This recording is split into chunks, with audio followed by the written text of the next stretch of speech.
A key issue that is affecting families in business at the moment is succession planning.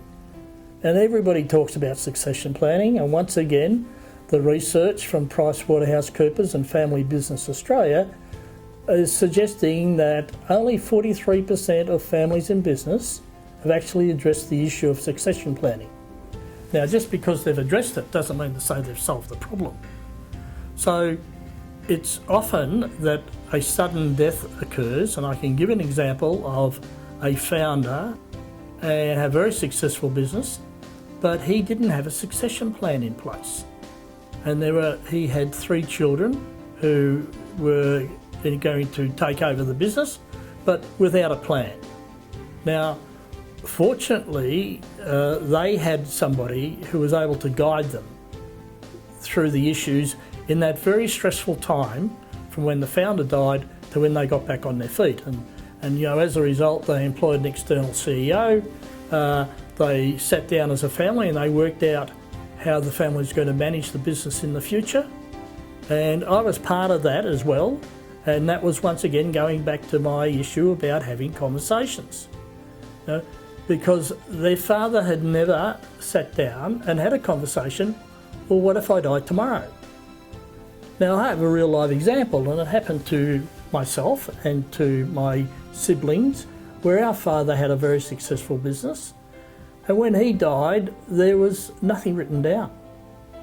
All the formulations for the secret ingredients that he had for his products went with him in his head. And he didn't have a plan of which one of his siblings would like to take over. He never asked the question, who would like to work in the business? Who would like to do this? Who would like to do that?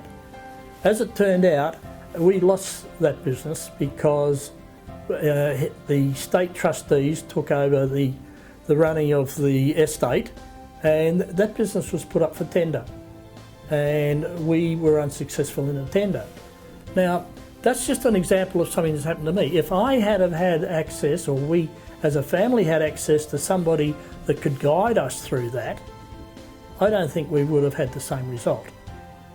Now, not everyone is successful in planning for when they pass on, or when they decide to retire, or where circumstances, unfortunately for many, means they've got to sell the business. Now, that's the worst case scenario that you can have. But succession planning can be done right, but you need the right advice. And you need somebody that's been through it before and has got the experience on how to handle all those different variances and emotions, and I guess the goals and objectives of all the family members. Because there might be 20 extended family members in the mix. So how do you appease all of those? So people talk about writing a family charter. Now, I've written with 3 different family businesses what I call the rules of the game. So we've got all the family around the table, we've got the founders, the next generation, and then we actually facilitate a workshop on what are all the issues that would face if one of the founders died tomorrow. And then we also talk about how will the next generation behave? How will they treat each other? And this goes into the rules of the game. So the rules of the game, for instance, will talk about how do you employ family members. Now, I'm prepared to come and sit down and have a no obligation chat with you, and we will go through the issues, and I'll lay out a plan with you that you could easily follow, and you can either move on with that, or I'm there to help you go through it.